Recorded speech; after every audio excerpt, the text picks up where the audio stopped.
Mais comme c'est beau, franchement, même Las Vegas est jaloux de ça, quoi. Voici notre sphère à nous, la sphère de la porte de la Villette. C'est là que ça va commencer et ça va être quelque chose. Préparez-vous au choc. 1, 2, 3. Bienvenue au pâté La Géode. Regardez comme c'est beau, avec un beau ciel bleu, on y croyait à peine. Bonjour, bienvenue sur ma chaîne YouTube PP World. Voici une vidéo que j'attendais de faire depuis des mois, et c'est formidable parce qu'on peut la faire grâce à Pâté Cinéma. Vous allez voir tout à l'heure, il y a Jacques, il y a Louis. On va pouvoir entrer dans les coulisses du cinéma Pâté La Géode. Moi je connaissais La Géode, mais pas en cinéma. C'est parti. C'est une entrée carrément versaillaise, si je puis dire. Je sais pas si ça va s'ouvrir. Je crois pas. Ah si, quand même. Bonjour Pépé, ravi de t'accueillir à toi et ta communauté, au dernier né des cinémas Pâté. Bienvenue au Pâté La Géode. Louis, je suis ravi.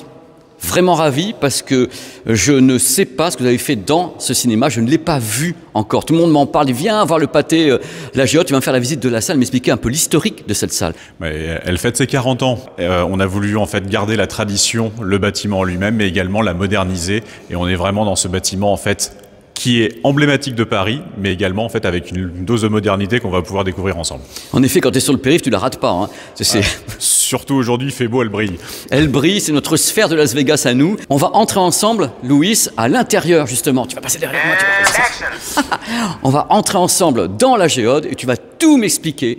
Oh là là, d'abord c'est beau ça. Donc là on est dans la partie d'attente en fait du bas de la Géode. C'est ce qu'on appelle le Moment Factory. Ici vous avez en fait des images qui sont projetées sur l'intégralité des murs, 12 projecteurs laser. Ce qui est dingue c'est la dimension, je sais pas si les gens se rendent compte de la dimension de l'endroit parce qu'en vidéo c'est toujours compliqué à faire passer, mais là c'est gigantesque, ce côté industriel avec les néons, les images. C'est bienvenue à Gattaca chez toi, hein. C'est du délire. Donc là c'est un show qui a été créé pour vous, un show exclusif d'accueil du public. Donc les gens arrivent et sont dans cet endroit incroyable, cette dystopie. C'est une mise en ambiance avant d'arriver dans la salle. C'est un show qui a été totalement réalisé par nos soins et en partenariat avec Moment Factory. Moment Factory, c'est la société qui crée les shows et les mappings pour tout ce qui est l'atelier des Lumières à Paris. Et donc là, comme vous pouvez le voir, c'est une projection de 12 images, les unes à côté des autres. Le show est incroyable. Moi, je suis ici de visu et c'est vrai que je n'ai pas le côté découpage de l'image. On voit aucune séparation. Tu as raison, Louis, c'est absolument dingue ce travail sur l'intégralité de cet endroit que j'appellerais un peu industriel avec les néons qui viennent l'habiter.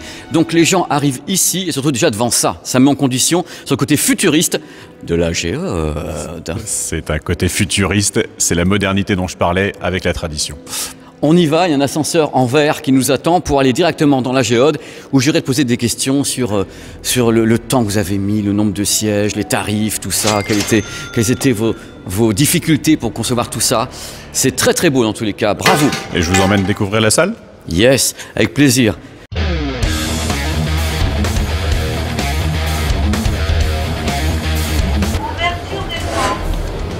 Waouh, c'est luxe hein, chez vous, hein?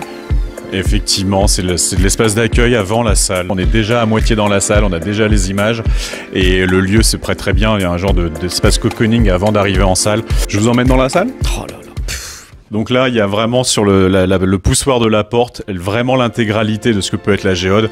On a remis l'aspect extérieur de la Géode sur le poussoir. Et donc ça nous permet en fait d'être encore dans l'ambiance, comme on le dit juste avant.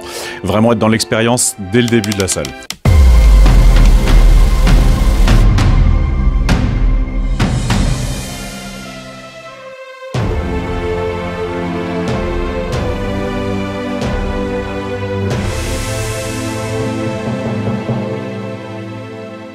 C'est impressionnant Louis. Alors dis-moi, parle-moi un peu de cette salle s'il te plaît, parce qu'elle a été commencée il y a combien de temps cette salle ? Alors cette salle a été commencée dès la fin de l'exploitation de l'ancienne Géode. Elle a été pensée, parce qu'il faut vraiment penser l'intégralité du projet dès 2018.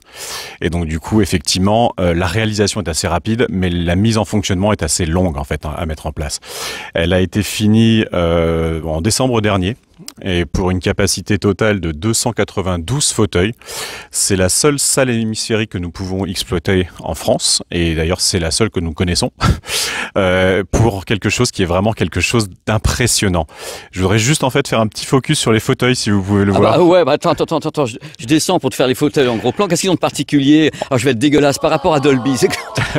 Vas-y, parle-moi de ça, IMAX, par rapport au fauteuil Dolby, au les cœurs. Ces fauteuils ont été conçus spécifiquement pour la géode. Ils sont en fait inclinés en fonction de l'écran. Ils sont un peu plus inclinés sur les premiers rangs que ceux qui sont à la fin de la salle, tout simplement parce que l'image est un peu plus inclinée quand vous êtes au premier rang qu'au deuxième. Et ils ont encore la petite particularité de la géode. Vous les voyez, les triangles qui sont sur ces fauteuils-là.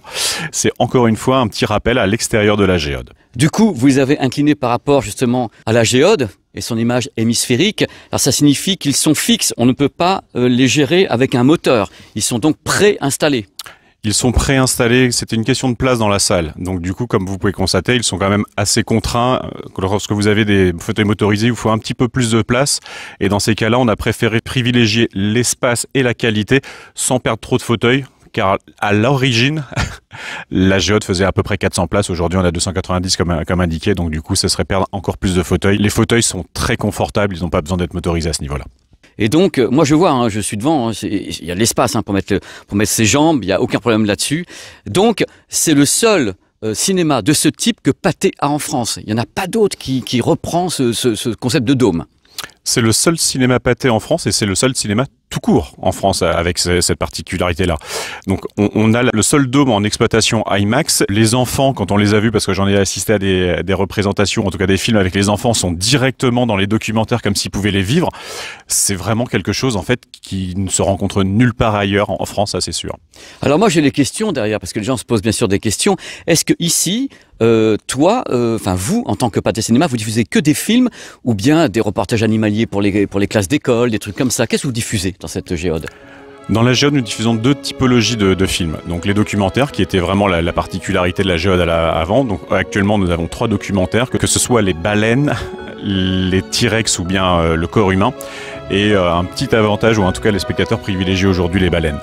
Et dans un second temps, en dernière séance de la journée, la géode, ce que ne faisait pas avant la géode, nous diffusons les films en IMAX. Actuellement, nous exploitons Mufasa et la semaine du 5 février, nous commencerons à exploiter de manière unique à Paris, Paddington. Donc on est resté sur les films plutôt familiaux parce que c'est effectivement le public qu'on a pu constater sur la géode actuellement. Moi j'ai une question, les gens ils t'écoutent, ils sont contents, ils voient oh là là c'est génial, toujours les Parisiens qui ont des cinémas pas possibles et tout. Ah non mais là je te l'ai fait avant, c'est plus simple. Est-ce que vous avez modifié votre tarif compte tenu du fait qu'on est à la géode, que c'est en IMAX, qu'il y a une salle qu'il faut rentabiliser malgré tout? Louis, dis-moi ça. Les tarifs de la géode sont restés relativement stables pour les documentaires. J'aime pas le mot relativement. Quand tu dis ça, mais non, mais continue parce que c'est vrai, c'est relativement. Alors vas-y. Les tarifs de la géode sont c'est un truc de fou. Les tarifs de la géode sont restés stables. Aujourd'hui, vous avez les documentaires qui sont proposés à 13 €. Ce tarif sera accessible à minima jusqu'au 11 mars. Et donc ça, c'était pour la partie documentaire. Pour la partie film, le tarif est de 25 € comme l'intégralité des salles IMAX. Et nous avons également le même tarif, une place offerte pour une place achetée jusqu'au 11 mars à minima. Donc c'est un demi-tarif jusqu'au 11 mars à minima. Tout à fait. Dis-moi, c'est beau ici, mais est-ce que votre Cinépass s'applique à la géode? La géode étant un site Pathé, effectivement, le Cinépass s'applique directement sur les tarifs. Vous pouvez donc utiliser votre carte pour venir voir en fait un documentaire ou un film si vous le souhaitez. C'est une bonne nouvelle, hein. Parce que dans le Pathé Palace, quand j'avais fait le reportage, j'ai oublié de le dire. Puis les gens disaient ouais, non, là on peut. Eh ben venez vite. J'y crois pas. J'aurais fait de me taire, je te jure. La géode n'est pas plus chère que les autres salles. Elle, en termes de film IMAX, j'entends, elle a même la particularité d'offrir une expérience totalement différente. Et je vais me calibrer sur cette partie-là parce que on va le voir par la suite de la vidéo. Le travail qui a été réalisé ici est colossal. On va aller retrouver Jacques dans quelques instants, qui est le directeur technique de Pathé en France, parce que là, ce que les gens ne savent pas, c'est que ça a été entièrement reconstruit et qu'il y a encore un morceau de la géode dessus et que c'est comme une poupée gigogne, n'est-ce pas? Je vous laisse découvrir les coulisses de la géode. C'est un vrai mystère et c'est vraiment quelque chose de techniquement fabuleux. Regardez, mais c'est quoi ça? On a l'impression que c'est une planète, c'est Mars. Non, pas du tout. Vous allez voir un truc de folie. Et personne de folie est là aussi. Salut Jacques. Bonjour Pépé, comment vas-tu? Je suis en pleine forme Jacques, je suis content d'être là. Tu peux pas savoir, je rêvais de venir ici et de te parler justement. Et là, dis-nous où nous sommes s'il te plaît. Eh bien, nous sommes ici derrière l'écran de la géode, derrière le dôme de la géode. Donc, je ne sais pas si vous le voyez à la caméra, mais ce que l'on voit en face de moi, c'est la sphère extérieure de la géode, donc ce qu'on voit depuis le parc de la Villette. Et là, derrière moi, eh bien, c'est le dôme intérieur, c'est-à-dire la surface sur laquelle est projetée l'image que vous voyez quand vous êtes assis dans la salle. Nous avons entièrement démoli l'ancien dôme pour le reconstruire de façon plus moderne, plus en phase avec les nouvelles technologies de son et surtout d'image. Basiquement, on a reconstruit une structure en métal que l'on aperçoit sous la laine acoustique. C'est une laine de roche qui a des particularités acoustiques que l'on utilise globalement dans toutes les salles de cinéma, derrière les écrans souvent, et aussi derrière les parois des salles de cinéma. Dessous tout ça, il y a une structure en métal qui porte les panneaux d'aluminium blanc qu'on va voir tout à l'heure dans la salle, qui constituent l'écran. L'écran n'est pas une toile, évidemment, puisque c'est une sphère. L'écran est un assemblage de tôle aluminium. Dis-moi Jacques, combien de temps vous avez mis pour construire ce dôme incroyable qui est à l'intérieur de la géode? Voilà, au-dessus, on a les panneaux qu'on voit de l'extérieur. Qu'on sache bien, de l'extérieur, les gens voient donc ce qui est à l'extérieur de ça. Mais à l'intérieur, c'est donc une géode dans une géode quelque part. Et combien de temps vous avez mis pour la construire? Ouais, c'est exactement ça. C'est une géode dans une géode. Les travaux de construction ont duré 16 semaines. C'est tout? Ouais, c'est monstrueux. Hein. Oui, bon, nous on a trouvé ça suffisamment long, en tout cas 16 semaines parce qu'il y a un long temps d'assemblage. Et puis on a évidemment souhaité que ce soit réalisé parfaitement, que l'assemblage soit complètement joint, on va le voir à l'intérieur de la salle. Ce qui fait aussi que ça a été très long, c'est la particularité de ce chantier, c'est que dans ce chantier, la géode, le seul accès, c'est la façade, vous l'avez vu en entrant. Ah ouais. Aucun engin n'était à l'intérieur de la géode pendant toutes les phases de chantier. Et globalement, la plupart des éléments ont été assemblés et amenés à la main par tous les compagnons, et notamment l'ensemble de cet écran. C'est-à-dire qu'il faut imaginer qu'il n'y avait pas une grue, qu'il y avait rien pour transporter tous ces éléments à l'intérieur de la sphère. Ici, 5 étages plus haut que le hall. Donc il y a eu déjà, avant l'assemblage de longs jours, 2 semaines si je dis pas d'ânerie, de manutention et de logistique pour amener tous les éléments ici. Puis un premier assemblage qui est la structure métallique qui porte l'écran à nouveau. Et ensuite, l'ensemble de l'acoustique. Entre-temps, IMAX est intervenu pour installer toute la chaîne sonore, puisque la chaîne sonore, elle est intégrée à cette partie extérieure de l'écran, du dôme. Puis, en dernière phase, la constitution du dôme intérieur. Je fais comme ça parce que ça a vraiment été monté comme un escargot, en partant du haut. Un colimaçon, presque. Presque. Ouais, c'est exactement ça. Vous êtes parti d'un chantier vierge, entre guillemets, vous avez tout construit, sans introduire un seul engin de chantier à l'intérieur, donc tout à la main. Alors, explique-moi un truc, parce que moi je suis très curieux sur l'acoustique. Quels étaient les écueils ici au niveau de l'acoustique? C'est une salle qui est donc IMAX.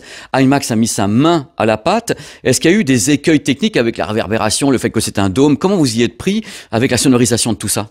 Tout ça, c'est le fruit de beaucoup de notes de calcul, évidemment. Beaucoup sont réalisés par les ingénieurs d'IMAX, qui ont l'habitude de traiter acoustiquement ces dômes. Ils fournissent une chaîne sonore qui est conçue pour le dôme.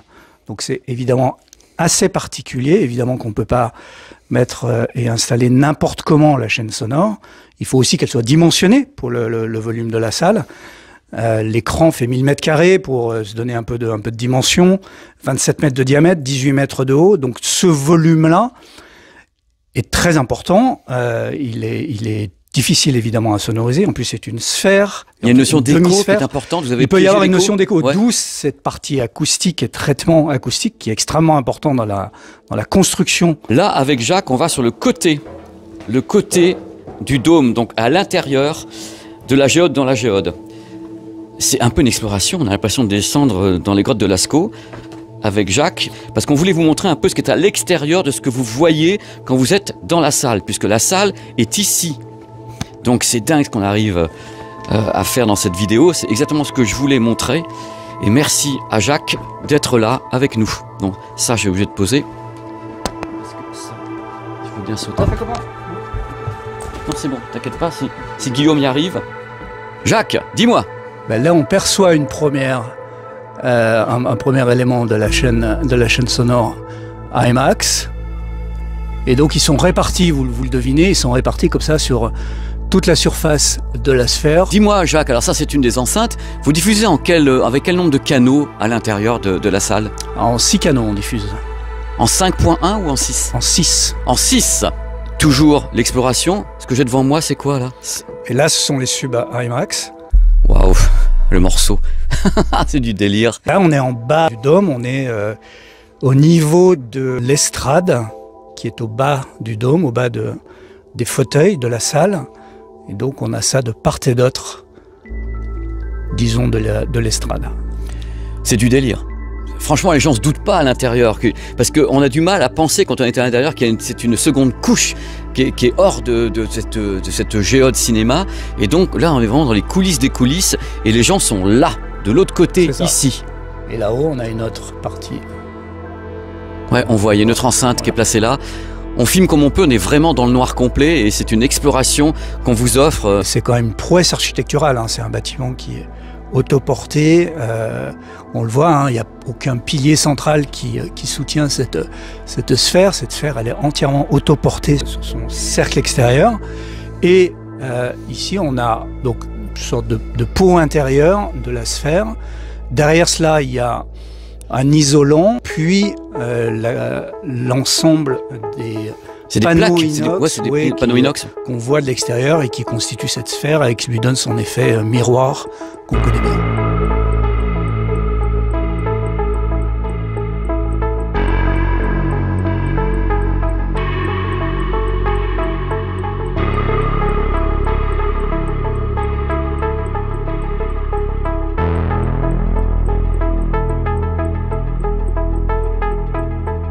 Alors là, cette image, elle fait quelle dimension? Tu m'as parlé de 1000 m² tout à l'heure, mais c'est 1000 m² d'image? Alors, 1000 m², c'est la surface de l'écran. Donc on le voit, l'image, elle est sur les formats documentaires dans un format hémisphérique, comme on le voit ici. C'est-à-dire qu'elle couvre la quasi-totalité de l'écran, et en tout cas la totalité de l'image que peut percevoir l'œil sans avoir à gesticuler dans tous les sens, à faire un peu l'essuie-glace avec sa tête pour essayer de suivre. C'est la vision humaine, suivre. Quoi, en quelque sorte. En quelque sorte. Cette image, elle respecte aussi la géométrie de la salle, puisqu'on a des fauteuils qui sont à plusieurs endroits dans le plan incliné. Donc évidemment, il faut que l'image soit perceptible depuis tous les rangs, depuis tous les fauteuils. Donc c'est pour ça qu'elle ne couvre pas complètement l'arrière du dôme. Mais en revanche, elle couvre la quasi-totalité de la surface sur les côtés. J'ai une question pour toi, Jacques, je sais que tu vas y répondre, il n'y a pas de problème. Là, on parle d'une image hémisphérique, tu en as parlé tout à l'heure. Vous diffusez auquel format cinéma ce type d'image sur un dôme? Le format ici, c'est un format 1.43, donc il y a un format qui est connu de tous les cinéphiles. C'est l'ancien format qu'utilisait IMAX au tout début, dans les premiers dômes en vérité, même si c'était un format avec l'Omnimax, qui est un projecteur avec une pellicule 70 mm.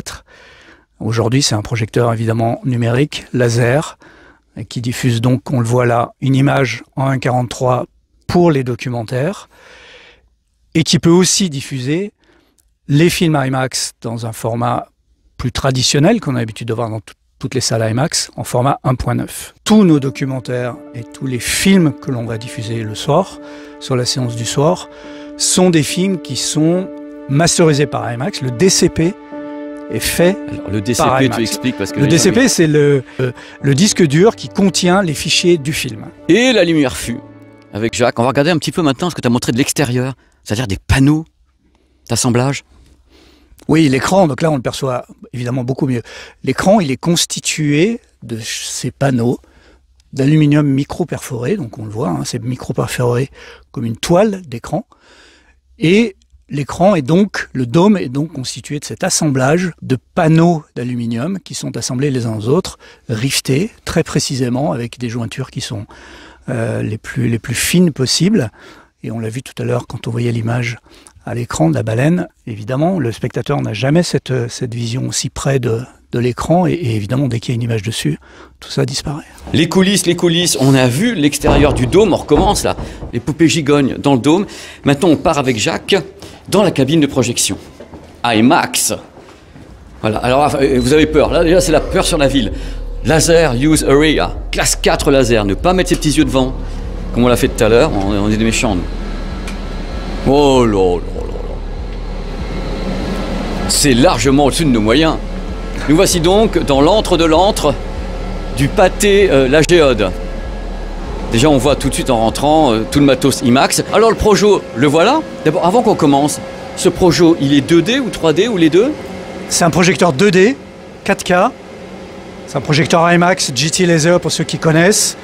Globalement, c'est le projecteur qui équipe la plus grande partie des salles IMAX laser 4K qui ont un écran de plus de 25 mètres. Jacques, j'ai fait des salles IMAX, moi aux États-Unis. En général, quand il y a un grand écran, il y a 2 Projo. Là, vous en avez qu'un seul, bande de petits truands. Pourquoi? Alors d'abord, ça vient de la nature un peu intrinsèque de cette salle. Comme c'est un dôme, on ne peut pas avoir une double projection. Donc on n'a qu'un seul projecteur GT Laser qui a été spécialement fabriqué par IMAX. Il est plus puissant que les autres, beaucoup plus puissant que ses petits frères, j'allais dire, qui équipent les salles IMAX traditionnelles. Ils sont 2 dans ce cas-là. Et d'habitude, ils sont 2, en effet. Tu sais, Jacques, les gens regardent et pensent qu'il y a 2 Projo. Alors, il n'y en a qu'un seul, c'est celui du dessus. En dessous, c'est un système d'évacuation d'air, c'est l'asservissement, il y a plein de choses. Mais après, ça va où? Ça s'en va, là que je regarde un petit peu, ça s'en va là. Ça, l'air est extrait ici, c'est ça? Oui, en fait, ces unités qui s'appellent des chillers, elles servent à refroidir, en tout cas à maintenir dans une température thermique de fonctionnement normal, les sources laser qui sont à l'intérieur du bloc du projecteur. Ça chauffe, je peux dire, je suis à côté, c'est waouh! On sent qu'ils expulsent de l'air de tous les côtés, mais la cabine, elle est super sympa, parce que justement, elle n'est pas encombrée par 2 gros Projo mis en largeur. Donc c'est plutôt marrant, les gens ne se doutent pas qu'il y a ça. Ils ne se doutent pas, on voit de l'extérieur tout à l'heure parce qu'on va aller à l'extérieur pour voir comment ça se passe. Mais l'intégration est dingue parce qu'on rappelle qu'on ne peut pas placer un projecteur différemment dans la salle qu'ici, au centre. On ne peut pas le mettre en hauteur, ce type de projecteur. Non, le projecteur, il est forcément au centre de la salle comme on l'a vu tout à l'heure. Si on s'approche, je ne sais pas si tu réussis à le faire avec ta caméra, mais si on s'approche, si on se glisse sur le côté, on va voir l'optique qui est assez particulière. Vous allez voir que l'optique est très longue par rapport à une optique classique, puisque évidemment, il faut que l'optique sorte de la niche pour pouvoir projeter de manière, j'allais dire, horizontale pour couvrir toute la surface de l'écran, comme on l'a vu tout à l'heure avec l'image de la baleine. Jacques, il y a un truc quand même, parce que je suis un habitué des salles de projection, j'ai de la chance d'y aller, et là, un seul Projo avec une telle puissance, sur donc une image hémisphérique, ça ne doit pas être très très fréquent. Il y a combien de produits comme ça en Europe, par exemple? Alors, en Europe, à ma connaissance, nous sommes le 2e dôme équipé d'un projecteur IMAX laser. Le premier a ouvert au mois de juin de cette année à Stockholm, qui est le Cosmonova. Et dans le monde, ça ne doit pas être super fréquent comme ce type de projecteur par rapport aux autres. Dans le monde, je vais avoir du mal à être très exact, mais à mon avis, il y en a entre 10 et 20. Ah, carrément. Principalement aux États-Unis, si je dis pas d'annerie. Mais c'est magnifique, IMAX. Dis-moi, Jacques, je suis devant une baie. Alors, c'est une baie vidéo ou une baie audio? Ah, c'est la baie audio. Donc, ça, c'est du 6 canaux, tu m'as dit tout à l'heure. Ouais, c'est l'ensemble des amplis qui permettent de diffuser la partie son dans la salle. Dans la salle. Alors, il y a bien sûr un poste général pour gérer à la fois l'audio et la vidéo. Il y a un serveur qui va acquérir le DCP, puisqu'on dit justement le Absolument. DCP est souvent balancé en non physique, parce qu'avant il y avait des boîtiers, maintenant vous le recevez. Oui, maintenant on les reçoit par flux satellite ou par fibre, ça dépend du canal de diffusion. Et le serveur ici, il est intégré au projecteur. Le serveur contient le programme à diffuser en IMAX et c'est dispatché après vers la baie la baie audio et bien sûr le projecteur diffuse l'image. Oui, c'est ça. Et puis là, on a une console de contrôle. Ah, la console de contrôle, on va la voir, qui est pour le permet moment de- inactive, hein, Ouais, donc qui c'est est ce qu'on voit tout à l'heure sur inactive les images. C'est la console de contrôle de la diffusion totale, son et image et tout le tremblement. Donc le DCP, le Digital Cinema Package, arrive directement dans le projecteur, qui lui va renvoyer vers tout ça. J'ai tout bon ou pas, C'est tout ça, c'est tout à fait ça. Jacques? Ah bah, la lumière arrive pour la star. C'était un régal à nouveau de t'avoir avec nous sur cette chaîne. Eh bien, je te remercie. Merci beaucoup pour cette vidéo. Et puis, toujours très heureux de t'accueillir, Pépé. Alors, Très bientôt. moi j'espère un truc, vous avez plein de projets encore chez Pathé, tu veux jamais en parler. J'espère que vous allez faire encore plus grand que la géode, si ça se trouve un truc gigantesque et on sera là. Eh bien, écoute. Il en tout cas, on t'invitera. Il répond pas. Merci Merci à à vous, toi. Jacques. Merci. Allez, ciao. À bientôt, Allez, bye merci. bye. Retour à la case départ. Tu te rends compte? Merci Louis. Merci beaucoup à toi. Ça a été top, super visite avec Jacques qui était déchaîné comme toujours, mais c'était formidable, bravo. Merci, j'espère que vous allez ouvrir d'autres salles comme ça avec un écran hémisphérique en France. Pas laisser ça à Paris, on va m'engueuler encore, il n'y a que les Parisiens. Allez. Allez, à bientôt. Merci. Allez, ciao. Ciao, bah, je fais du moonwalk maintenant. Enfin, je remonte une dernière fois la géode, sachez bien que c'était pas un trucage, hein. Elle est là. Regardez. Oh là là, on était là-dedans quand même, hein. C'est rien de le dire, mais quelle merveille! Allez, merci d'avoir suivi cette vidéo. J'étais ravi de faire ce reportage parce que j'ai demandé pendant des semaines. On va pas se mentir, j'étais là, je veux faire le reportage, Pépé, il y a du monde, c'est pas fini, machin. Et c'est là, c'est maintenant. Et j'espère que ça vous a plu. Ne pas hésiter à commenter, vous avez tout eu, hein, les détails techniques, vous avez eu les tarifs, vous avez eu tout ce qu'il faut. Donc voilà, à très vite. Ciao, c'est une demi-géode, demi-lune.